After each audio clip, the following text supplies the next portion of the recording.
믿음의 기초를 세우는 10가지 복음의 메시지 중 오늘은 3주차 내용입니다. 3주차 내용은 이 질문으로 시작합니다. 예수님을 믿고 죄를 지으면 어떻게 될까요? 우리가 예수님을 믿고 구원받은 하나님의 자녀가 되었습니다. 그러나 아직도 우리에게는 연약함이 있죠. 그 연약함으로 말미암아 우리는 실수하기도 하고 범죄하기도 하고 넘어지기도 합니다.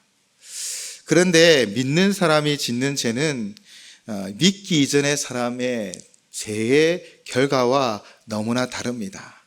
예수님을 알지 못하는 자들은 그 죄로 말미암아 정죄를 당하지만, 그러나 예수님을 믿는 우리는 우리의 죄로부터 하나님은 건져주시고 인도하여 주십니다. 하나님께서는 예수를 믿고 난 후에 짓는 죄에 대해 그것을 해결하는 방법을 가르쳐 주시지요. 그러나 우리가 이 원리를 모르기 때문에 때로는 구원받은 사람임에도 불구하고 하나님 주신 이 신령한 복을 누리지 못하는 경우가 종종 있다라는 것입니다. 그렇다면 예수님을 믿고 죄를 지으면 어떻게 될까요? 라는 질문 가운데 우리가 먼저 가져야 할 확신이 있습니다.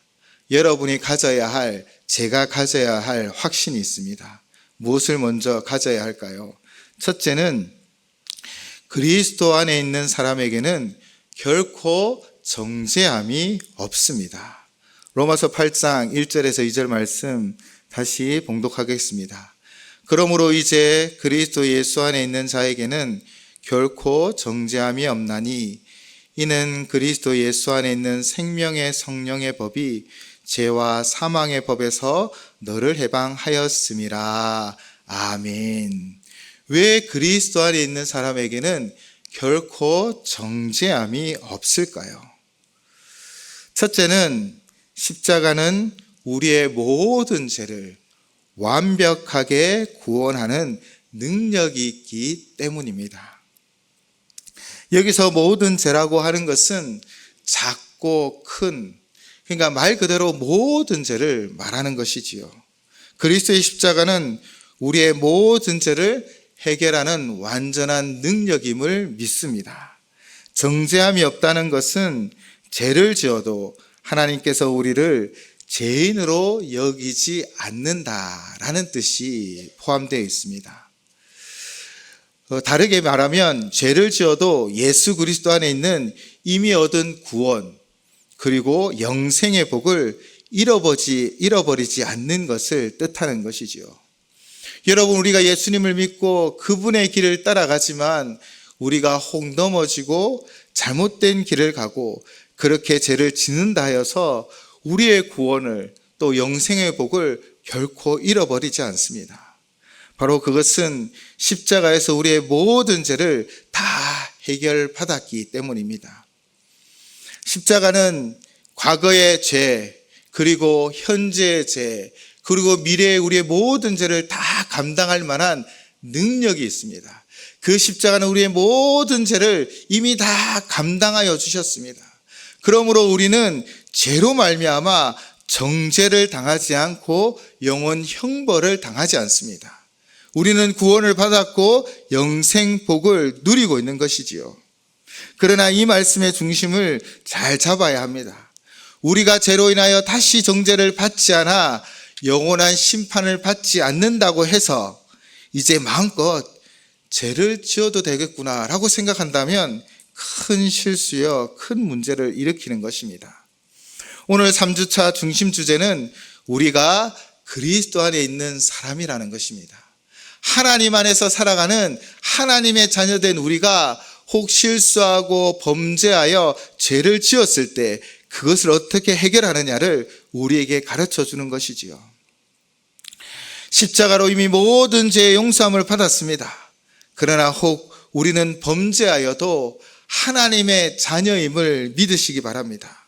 바로 두 번째, 죄를 지어도 우리는 여전히 하나님의 자녀이기 때문입니다. 그래서 우리는 결코 정죄를 당하지 않습니다. 로마서 8장 15절 말씀입니다. 너희는 다시 무서워하는 종의 영을 받지 아니하고 양자의 영을 받았으므로 우리가 아빠 아버지라고 부르짖느니라. 아멘. 우리는 예수님의 십자가로 말미암아 끊어졌던 하나님과의 관계가 회복되어졌고 구원받아 하나님의 자녀가 되었지요. 부모와 자식 간의 관계를 한번 생각해 보십시오. 자녀가 죄를 지으면 부모와의 관계가 끊어질까요? 피는 물보다 진하다라고 말하지요. 죄로 인하여 관계는 멀어질 수 있습니다. 그러나 그 관계가 끊어지는 법은 없습니다. 마찬가지로 예수님의 보혈로 맺어진 하나님과 우리와의 관계는요, 바로 영원히 끊어지지 않음을 믿습니다. 왜냐하면 우리는 하나님의 자녀가 되었기 때문입니다. 그렇다면 예수님을 믿는 사람에게 결코 정죄함이 없다고 해서 계속 죄를 지어도 될까요? 절대 그렇지 않습니다. 계속해서 죄 짓는 것은 우리를 구원하신 하나님의 뜻이 아닙니다. 하나님은 우리의 삶을 풍성한 삶으로 인도하기를 원하십니다. 그러므로 그리스도인이 짓는 죄는요, 사실 우리 안에서 심각한 문제를 일으킵니다. 둘째, 그리스도인이 죄를 지으면 책망과 징계를 받습니다. 우리 안에 계신 성령님께서 근심한다라는 것입니다. 첫 번째는 우리 안에 계신 성령님께서 근심하십니다. 우리가 죄를 지었을 때 성령님은 근심하십니다. 그 근심을 우리에게 깨닫게 하십니다. 죄를 지을 때 괴로움을 느끼거나 후회하는 마음은 바로 성령 하나님이 우리의 속에 계시고 그분이 근심하기 때문이지요. 바울 사도는 에베소서 4장 30절로 이렇게 말씀하고 있습니다. 하나님의 성령을 근심하게 하지 말라. 그 안에서 너희가 구원의 날까지 인치심을 받았느니라. 아멘. 근심하게 한다라는 것은요, 우리가 죄를 지을 때 우리 속에서 우리와 함께 계시는 성령님께서 슬퍼하시고 마음 아파하신다라는 것을 의미합니다. 죄를 지어도 우리는 여전히 하나님의 자녀입니다. 그래서 우리 속에 있는 성령님은 성령님은 근심하고 또 하나님의 마음은 아프신 것이지요. 우리가 죄를 지을 때는 하나님 마음을 아프게 하는 자녀가 된다는 것입니다. 죄를 지을 때 괴로움을 느끼고 또 무엇인가 마음의 가책을 느끼는 것, 다 그것이 바로 우리 속에 계신, 우리와 함께 계신 성령님의 근심인 것이지요. 그분이 우리를 책망하시기도 하는 것입니다. 그래서 우리는 마음에 어려움이 있는 것이지요. 한 청년이 전도를 받고 교회를 열심히 다니기 시작했습니다. 그리고 정말 예수님을 만나게 되었지요. 그 뜨거운 마음으로 교회를 섬기며 이전에는 금요일 저녁부터 일요일 저녁까지 친구들과 함께 술을 마시고 청춘을 즐겼다면 이제 예수님을 영접하고 그의 마음이 뜨거우니 이제 주일 예배를 사모하게 되었고 결국 토요일 저녁에는 경건하게 지내고자 결단했습니다. 그리고 친구들의 연락도 받지 않았지요. 그럼에도 불구하고 친구들은 끝없이 이 청년에게 연락을 하는 겁니다. 하루는 계속 이렇게 피할 수만 없어서 이제 만나서 내가 결판을 내리라 라고 생각하고 친구들을 만나게 되었습니다. 어떻게 되었을까요? 저도 아르바이트를 하면요, 보통 아르바이트를 하고 저녁 일을 마치고 저녁 식사를 하게 되면 같이 일을 하셨던 어르신들이 꼭 이런 말을 합니다. 술을 권할 때 저는 교회 다녀서 술을 마시지 않습니다 하면 내가 아는 누구누구 집사는, 내가 아는 누구누구 교회 다니는 사람은 술만 잘 마시더라 라고 항상 저에게 이야기하시더라고요. 그래도 저는 꿋꿋하게 지켰습니다. 어쨌든 아마 이 청년이 친구들과 어울렸을 때도 아마 친구들이 이 얘기했을 거예요. 내가 아는 교회 다니는 누구누구는 술도 잘 마시고 같이 나이트클럽도 가고 잘만 놀더라 라고 계속해서 말하다 보니 이 친구의 마음도 약해진 것 같습니다. 딱 한 잔만 하고 끝내기로 했는데 한 잔이 두 잔이 되고 그러다 보니 술을 마시고 술이 자신을 잡아먹게 되었지요. 그런데 문득 내가 예수님을 믿고 적어도 토요일 저녁은 예배를 준비하며 경건하게 보내려고 했는데 결국 또 이 세상 향락에 빠졌구나라는 생각이 들면서 절망에 빠져버렸습니다. 내 속에 성령님이 계실까? 나는 예수님을 믿는 사람일까? 이런 마음에 친구들에게 말하지도 않고 이 슬픈 마음을 가지고 집으로 돌아갔지요. 그런데 그의 발걸음이 닿은 곳은 교회였습니다. 그리고 그 교회 앞에서 아주 우연히 목사님을 만나게 된 겁니다. 청년은 하소연하였습니다. 제가 예수님을 믿고 변화되고 싶었는데 또 목사님 말씀처럼 성령님이 내 속에 계신다고 하셨는데 저는 왜 변화되지도 않고 계속 세상 향락에 빠졌고 또 그래서 내 속에는 성령님이 안 계신가 봐요 라고 하소연하였지요. 그때 목사님은 청년에게 이렇게 이야기합니다. 지금 마음이 어떤가요? 그 질문을 듣고 청년은 너무 힘듭니다. 저는 약속도 지키지 못한 죄인이고 예수님을 믿으면 성령님이 함께 하신다고 하셨는데 제 속에는 성령님이 안 계신 것 같아요 라고 고백하는 겁니다. 목사님은 지금 형제가 괴로워하는 것, 그것이 바로 성령님이 당신과 함께하고 있다라는 라는 증거입니다. 바로 성령님이 근심하기 때문이지요. 성령님께서 형제를 걱정하고 있기에 지금도 성령님이 당신의 발걸음을 이 교회로 인도하여서 나를 만나게 하신 것입니다. 성령님은 절대로 떠나지 않고 지금 당신과 함께 하고 있고 당신의 마음 가운데 깨달음을 주시고 인도하여 주고 있는 것입니다 라고 말한 것입니다. 목사님을 만난 것은 우연이 아닙니다. 바로 성령 하나님이 그를 인도하였고 하나님의 계획 가운데 목사님을 만나서 위로받게 하시고 그래서 집으로 돌아가 푹 자고 주일을 맞이했다고 합니다. 성령님께서는 우리 속에 계시고 우리가 죄를 지었을 때 근심하시며 우리의 양심을 통해 우리의 상황과 환경을 통하여 우리를 책망하심으로 우리를 이끌고 계심을 믿습니다. 그리고 하나님께서는요, 두 번째, 하나님께서는 사랑하는 자를 징계하십니다. 우리가 죄를 지었을 때는 하나님이 우리를 그냥 못 본 채 모른 척 하지 않습니다. 바로 우리를 징계하시는 것이지요. 불신자들이 죄를 지으면 정죄를 받습니다. 이 정죄로 말미암아 영원 형벌을 받는 것이지요. 그러나 그리스도인들은 예수님을 믿고 성령님이 우리 속에 함께 계신 그리스도인들은 죄를 지으면 징계를 받는다라는 것입니다. 죄를 지을 때 삶에 여러 가지 문제가 생기는 것은 하나님이 징계하시는 것입니다. 그 징계의 목적이 무엇입니까? 그것은 분명합니다. 회개하고 온전케 하며 회복시키기 위한 것입니다. 요한계시록 3장 19절입니다. 물은 내가 사랑하는 자를 책망하여 징계하노니 그러므로 내가 열심을 내라 회개하라.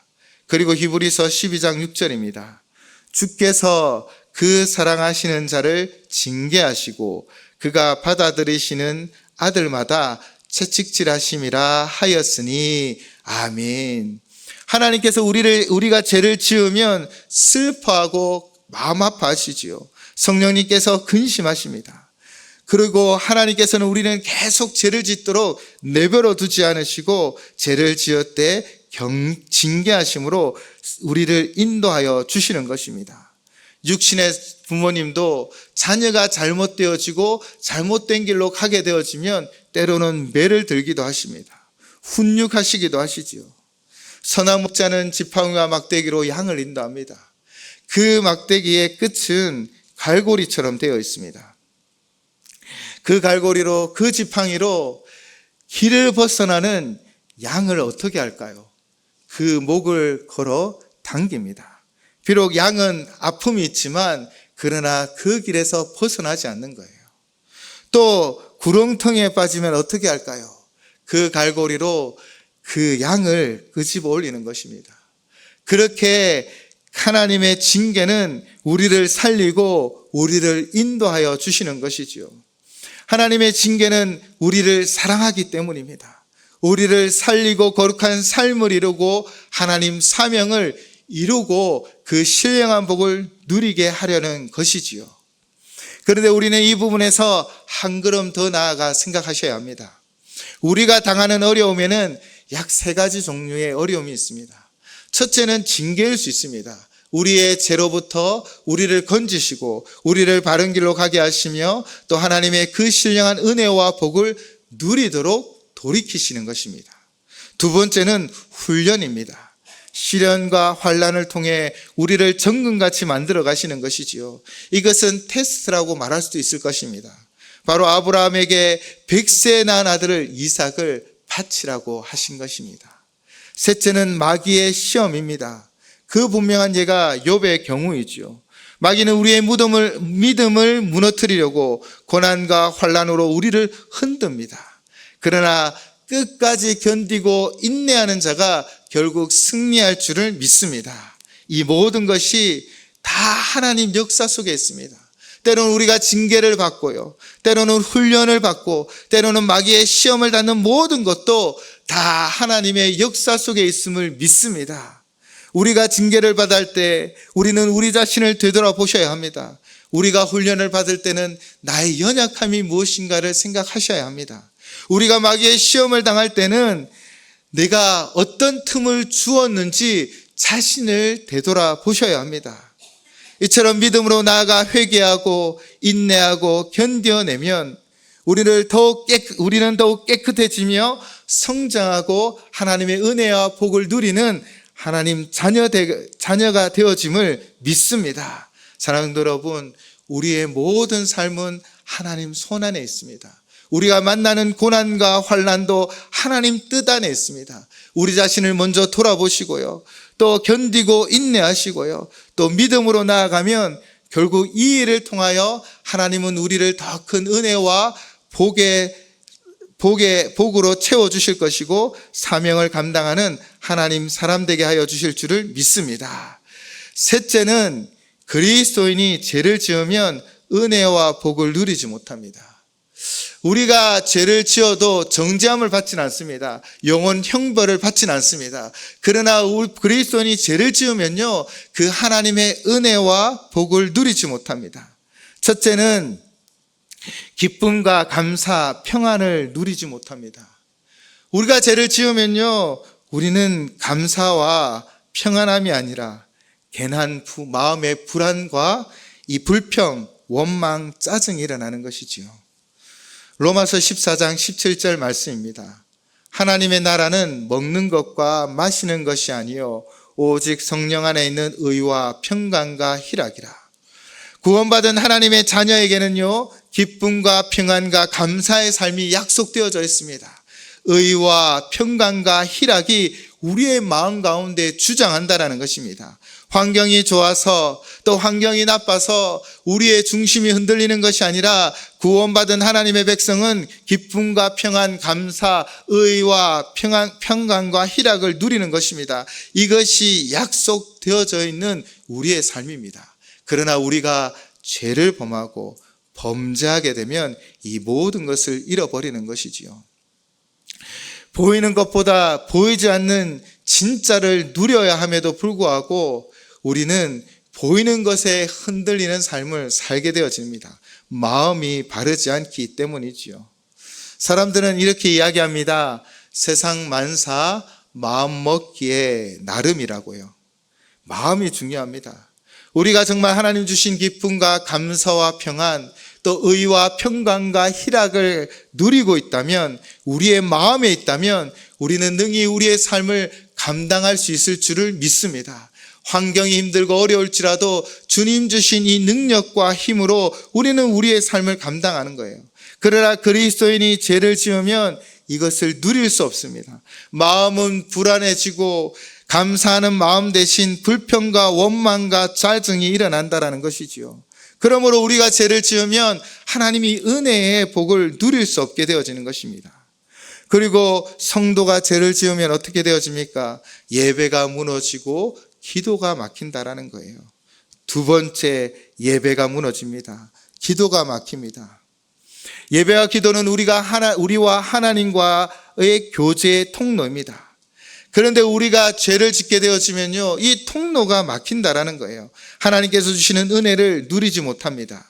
시편 66편 18절의 고백입니다. 내가 나의 마음에 죄악을 품었더라면 주께서 듣지 아니하시리라. 아멘. 내 마음에 죄악을 품었더니 주께서 듣지 않으신다라고 고백하고 있습니다. 예배와 기도는 우리가 하나님과 교제하는 중요한 통로입니다. 우리는 예배와 기도 시간을 통해 하나님께서 주시는 은혜를 공급받는 거예요. 죄를 지으면 이 하나님과의 교제가 단절되어지고 그 통로가 막힘으로 말미암아 그 은혜를 누리지 못하는 것이지요. 아무리 저수지에 깨끗하고 맑은 물이 많을지라도 수로가 연결되어 있지 않으면, 그 통로가 막혀 있으면 우리는 그 물을 공급받을 수 없습니다. 사랑하는 성도 여러분, 하나님은 우리를 풍성한 삶으로 인도하여 주십니다. 그러나 우리가 죄를 짓게 되어지면 그 은혜와 복을 누릴 수 없게 되어지는 것이지요. 또 그리스도인이 죄를 지으면 어떠한 일이 일어납니까? 세 번째는 사명을 감당하지 못하는 그리스도인이 된다는 것입니다. 하나님은 우리를 부르시고 빛과 소금의 역할을 감당하게 하십니다. 그러나 우리가 죄를 짓게 되면 마귀는 이 일을 통하여 우리를 넘어뜨리는 것이지요. 마태복음 5장 13절 말씀입니다. 너희는 세상의 소금이니 소금이 만일 그 맛을 잃으면 무엇으로 짜게 하리요? 후에는 아무 쓸데없어 다만 밖에 버려져 사람에게 밟힐 뿐이니라. 아멘. 하나님께서는 우리를 부르시고 우리에게 풍성한 삶을 주시며 우리를 통해 위대한 역사를 만들고자 하십니다. 그래서 우리에게 다 사명을 주셨어요. 특별히 빛과 소금의 역할을 감당해서 이 죄악으로 어두운 세상에 진리의 빛을 비추기를 원하시고요, 죄악으로 어두운 이 세상 가운데 소금의 역할을 감당하기를 원하십니다. 그러나 우리가 죄를 지으면 이 역할, 이 사명을 감당하지 못하는 거예요. 혹시 죄를 지어도 하나님의 사랑에서 벗어나지 않기 때문에 잠시 마음을 놓고 있는 것은 아닙니까? 아니요, 이 죄로 말미암아 우리는 하나님의 사명을 감당하지 못합니다. 비록 죄의 종은 될 수 없어요. 우리는 하나님의 자녀이기 때문입니다. 그러나 하나님 주신 이 귀중한 사명을 우리는 감당하지 못하게 된다는 것입니다.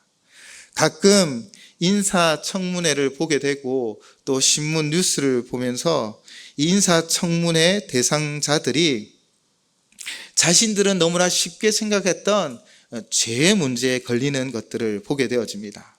때로는 다른 사람들도 다 이렇게 살지 않습니까? 라고 이야기하기도 하지요.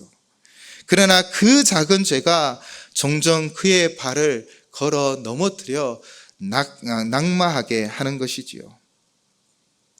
다른 사람들도 다 하는 것이지 않습니까? 라는 변명이 통하지 않습니다. 권력을 가지고 다스려야 하는 입장이기 때문에 더 높은 청량함을 가져야 하는 것이지요. 우리의 사명도 이와 같습니다. 소금과 빛의 사명을 가진 우리도 우리가 소금이 되고 먼저 빛이 되어야만 반드시 이 사명을 감당할 수 있는 것이지요. 그러므로 우리가 죄를 지으면 이 사명을 감당하지 못하여 하나님 영광 돌려드리는 삶을 살 수 없다는 것입니다. 그렇다면 어떻게 네 번째 죄를 이길 수 있을까요? 넷째 어떻게 죄를 이길 수 있을까요? 이것이 너무나도 중요합니다. 우리 모두는 하나님 믿는 믿음의 길을 걸어가지만 우리 육신의 연약함으로 말미암아 넘어지고 잘못된 길을 가기도 한다는 것이지요. 그 길에서 어떻게 돌아올 수 있고 또 어떻게 우리는 죄의 유혹을 이기며 살아갈 수 있을까요? 첫 번째는 새 사람이 되었다는 사실을 확신하시기 바랍니다. 나는 새로운 피조물이라는 것을 믿으시기 바랍니다. 고린도후서 5장 17절입니다. 그런즉 누구든지 그리스도 안에 있으면 새로운 피조물이라. 이전 것은 지나갔으니 보라 새 것이 되었도다. 아멘. 우리는 새 사람이 되었습니다. 옛날에 정죄받고 영원 형벌로 말미암아 무너지는 인생이 아니라 우리는 예수 그리스도로 말미암아 그 십자가로 말미암아 하나님의 자녀가 되었고 새로운 피조물이 되었고 새 사람이 되었음을 믿습니다. 더 이상 죄는 우리 가운데 영향력을 끼치지 못함을 믿으시기 바랍니다. 죄를 이기기 위해서는 자신이 어떤 사람인지를 분명히 깨닫고 확신하셔야 합니다. 그러나 그리스도 안에 있는 사람은 바로 누구든지 새로운 피조물이라는 것을 믿어야 하는 것이지요. 이전 것은 지나가고 완전히 새 사람이 되었습니다. 우리 표를 한번 보여드릴게요. 옛 사람과 새 사람의 차이는 무엇입니까? 옛 사람은 세상에 속한 사람이고 마귀의 자녀이며 죄의 지배를 받는 사람이고 죄의 종이었습니다. 그것이 사실 예수 그리스도를 영접하지 않은 옛 사람의 모습입니다. 그러나 우리가 예수 그리스도를 믿고 그분을 영접하여 하나님의 자녀가 되었다면 우리 새 사람, 이 내 모습을, 새 사람의 모습을 우리 한 목소리로 함께 고백하도록 하겠습니다. 시작. 하나님께 속한 사람, 하나님의 자녀, 하나님의 은혜가 지배하는 사람, 의의 종. 아멘.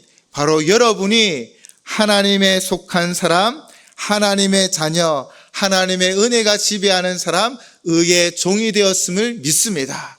우리는 변화되었어요. 우리는 새로운 피조물입니다. 내가 누구인가를 깨닫는 것은 너무나 중요합니다. 그래야 우리는 우리 안에 있는 열등감을 이기고 또 낮은 자존감으로부터 회복을 받아 이 세상 가운데 힘있게 살아갈 수 있는 거예요. 우리가 때로는 넘어지고 자빠지기도 하지만 그러나 나는 하나님의 자녀다라고 다시 일어설 수 있는 그 힘이 바로 이 믿음으로부터 나오는 것입니다. 사랑하는 성도 여러분, 저와 여러분은 새 사람이 되었음을 믿습니다. 또한 어떻게 죄를 이길 수 있을까요? 두 번째, 죄를 고백하고 회개하면 됩니다. 우리가 죄를 지었을 때 우리 안에 계신 성령님은요, 여러 경로를 통해 예배와 기도와 또 양심을 통하여 우리의 죄를 깨닫게 하는 거예요. 아, 이것은 좀 아닌데 내가 뭔가 실수했구나. 그럴 때 어떻게 하면 됩니까? 요한일서 1장 9절 말씀입니다. 만일 우리가 우리 죄를 자백하면 그는 미쁘시고 의로우사 우리 죄를 사하시며 우리를 모든 불의에서 깨끗하게 하실 것이요. 아멘. 하나님 약속의 말씀입니다. 우리 죄를 자백하면 그는 미쁘시고 의로우사 우리 죄를 사하시며 우리를 모든 불의에서 깨끗하게 하여 주실 줄을 믿습니다. 앞에서 십자가의 그 능력에 대해 말씀드렸습니다. 십자가는 우리의 모든 죄를 다 해결한 것입니다. 그러므로 우리가 십자가를 의지하여 고백하고 자백하고 회개하기만 하면 하나님은 우리의 모든 죄를 사하여 주시며 우리를 다시 한번 소생케 하여 주시며 우리의 사명을 감당하게 하여 주실 줄을 믿습니다. 그리고 우리가 또 무엇을 가져야 합니까? 세 번째는 회개했다면 용서받았다라는 확신을 가지시기 바랍니다. 우리가 읽었던 방금 요한일서 1장 9절 제가 다시 한번 봉독하겠습니다. 만일 우리가 우리 죄를 자백하면 그는 미쁘시고 의로우사 우리 죄를 사하시며 우리를 모든 불의에서 깨끗하게 하실 것이요. 아멘. 모든 불의에서 우리를 깨끗하게 하여 주실 것이라고 약속하셨습니다. 그 약속대로 예수 그리스도 그분의 그 십자가 보혈을 의지하며 다시 한번 하나님 앞에 나아가는 자의 모든 죄를 깨끗하게 하여 주십니다. 그래서 우리의 죄는 완전히 용서함 받았습니다.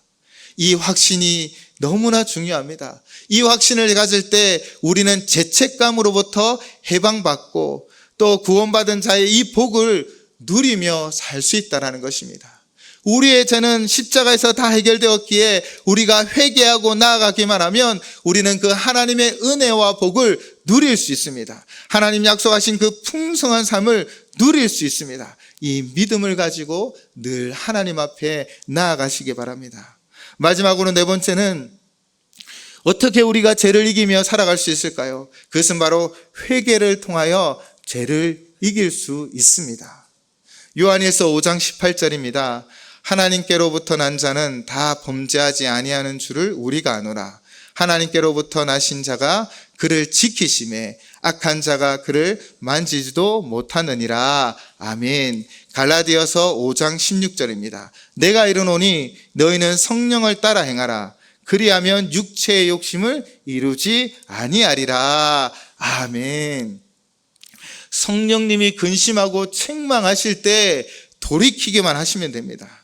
우리가 우리의 죄가 발견되어지고 깨달아질 때 우리가 하나님 앞에 회개하며 나아가면 하나님이 죄를 이길 수 있는 힘을 주실 줄을 믿습니다. 회개가 죄를 이기도록 만듭니다. 죄를 지을 때마다 진심으로 회개하면 어느 순간 그 죄가 싫어지게 되어질 것입니다. 우리 안에 계시는 성령님의 근심을 느끼기 때문이지요. 매 순간 우리 자신을 되돌아보아 우리 안에 있는 허물과 죄를 고백하며 회개하는 것이 바로 죄를 이기고 승리하는 삶을 살아가는 것임을 믿습니다. 사랑하는 성도 여러분, 예수님을 믿는 사람이 죄를 지으면 어떻게 될까요? 우리는 이 질문 앞에서 분명한 확신과 믿음 위에 서야 합니다. 첫째는 그리스도 안에 있는 사람에게는 결코 정죄함이 없다라는 거예요.